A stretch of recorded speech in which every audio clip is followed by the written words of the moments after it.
Hi there, welcome to my views on news. First, good news for Ethiopian government which wants access to sea. Since the signing of the MOU between Ethiopia and Somaliland, we have been hearing statements opposing Ethiopian claims about access to sea. But first, very strong statement came this week in support of Ethiopia by the head of a country. Secondly, Dasalan Chane, member of House of Representatives, slammed the government of Ethiopia and the newly appointed foreign minister. Gideon Timotheus is the new foreign minister. His appointment has been approved by the parliament when it was put to vote at the parliament. Dasalan Chane rejected the appointment. What did he say? What did he criticize Gideon Timotheus, the new foreign minister of Ethiopia? Let's start from with the first news story about Ethiopian plan to gain access to sea, which is Ethiopian stated goal of the Ethiopian government. Government led by the prime minister since last year has been saying that Ethiopia has natural rights to get access to sea. That Ethiopia is a landlocked country. It has a huge economy, growing population, and this huge population needs access to sea. Historically, Ethiopia had access to sea. It had ports, but then Ethiopia was deprived of ports. Now it wants to have regain access to sea. It has natural rights. Neighboring countries reject this Ethiopian claim of having natural rights to access to sea. Eritrea, Somalia, Djibouti, all are on one page. They say that Ethiopia has no natural rights. It cannot redraw borders. Borders have been drawn. Now it cannot be redrawn.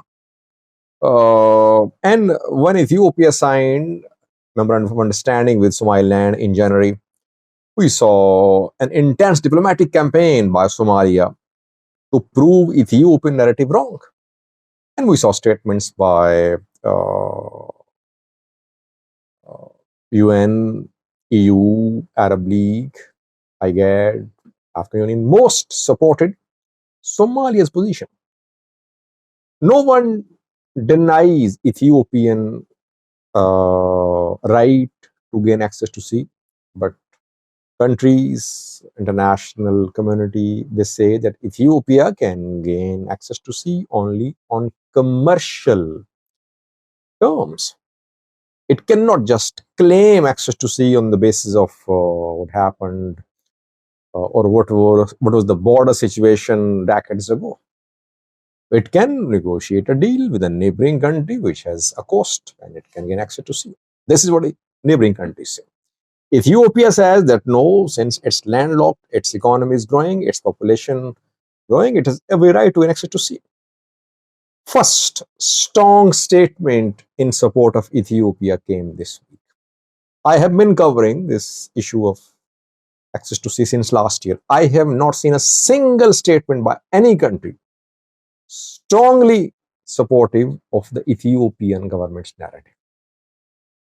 Even Ethiopian allies like UAE never issued strong statements in support of Ethiopia, though they are supporting Ethiopia. Alexander Lukashenko is the president of Belarus. Belarus is Russian ally, Russian neighbor. It is supporting Russia in the ongoing Russia-Ukraine war. I covered the start of this war. I could not continue coverage because of my engagements on this channel. And when Russia invaded Ukraine, Russia invaded through Belarus. It sent its troops to Belarus for training purpose. Then those troops crossed into Ukraine. Belarus from day one has been supporting Russia. Belarus is a landlocked country. Ethiopia is a landlocked country as well. BRICS summit was held in Russia recently, and Pim Abiy was there. On the sidelines of BRICS summit, Pim Abiy met with Lukashenko. And Lukashenko Abiy meeting was then covered by Belarusian state news agency, which wrote an article on the meeting between Lukashenko and PMR. And the state news agency Belarus quoted Lukashenko as saying that Ethiopia will soon gain access to sea. Those are fools who are trying to deny Ethiopia access to sea. Ethiopian neighbors must realize that Ethiopia has every right to gain access to sea. Whether through negotiations or through war, Ethiopia will gain access to sea soon. This is what was said by Lukashenko.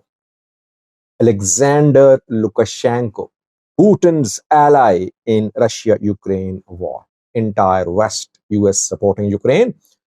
Lukashenko, North Korea, Iran, others supporting Russia. Practically, Lukashenko is not just issuing statements, his force is supporting Russian force, just like North Korea has sent its troops to Russia. Iran is supplying weapons to Russia too. Missiles were supplied and kamikaze drones too.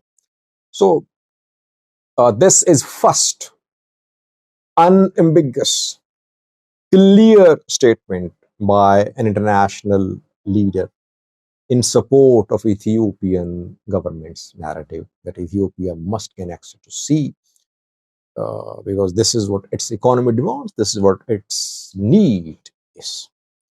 Somalia has not responded so far to the remarks of Lukashenko, but I think we could see a statement from Somalia because Lukashenko's statement was quoted by Belarusian state news agency. I think maybe Belarus also has plans to gain access to sea through neighboring countries. If Ethiopia gains access to sea, it could be a precedent for Belarus to use to gain access to sea through its neighbors. That is why Belarus seems to be backing Ethiopia in Ethiopian quest for access to sea. Secondly, viewers, a member of parliament today rejected the appointment of Gideon Timotheus, new Ethiopian Minister of Foreign Affairs. Last week, Gideon was appointed as the Minister of Foreign Affairs, appointed by the Prime Minister, the Cabinet, and now his appointment has been approved by the Parliament, by the House. The appointment was put to vote at the House. Their Dassalen Chane strongly rejected the appointment of Gideon Timotheus as Minister of Foreign Affairs. Dassalen Chane, we know, is a member of parliament from the Amhara region. He's from Gojam. He was arrested a few months ago. Later, he was released. Another member of parliament from Gojam is in prison for almost a year, Christian Trodale. Both Christian Trodale and Dassalen Chane are from Nama Party, National Movement of Amhara. This party is split. One faction is supporting the government led by Balate Mola. Other party leaders are very critical of the government. And that is why they are facing threats, imprisonments too. Why did Dassalen Chane criticize Gideon Timotheus? Dassalen Chane says that Gideon is not qualified to be Minister of Foreign Affairs. What is his qualification? How did he perform as Minister of Justice? Gideon was Minister of Justice. Now, his wife is Minister of Justice and he has been appointed to Ministry of Foreign Affairs. Dassalen Chane says that members of parliament were dragged, beaten, harassed, kept in custody, illegal custody, while their immunity had not been withdrawn. All that happened while Gideon was Minister of Justice. So it happened right under the nose of Minister of Justice. Minister of Justice ordered the action, illegal action on members of parliament. He should have protected the member of parliament. He did not. Rather, he became a political tool for the government. Such a man has no qualification to be Minister of Foreign Affairs of Ethiopia. Very violent criticism. But you know that qualification does not matter. Loyalty matters when it comes to making appointments by PM Abiy, by Prosperity Party. PM Abiy wants weak men in strong positions. Why? Because strong men in strong positions could pose a challenge to his government.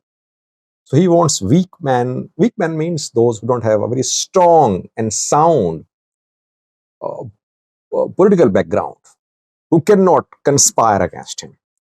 Those who are submissive type, loyal type, are more reliable for him. That is why Gideon is the new foreign minister of Ethiopia. Thank you for watching.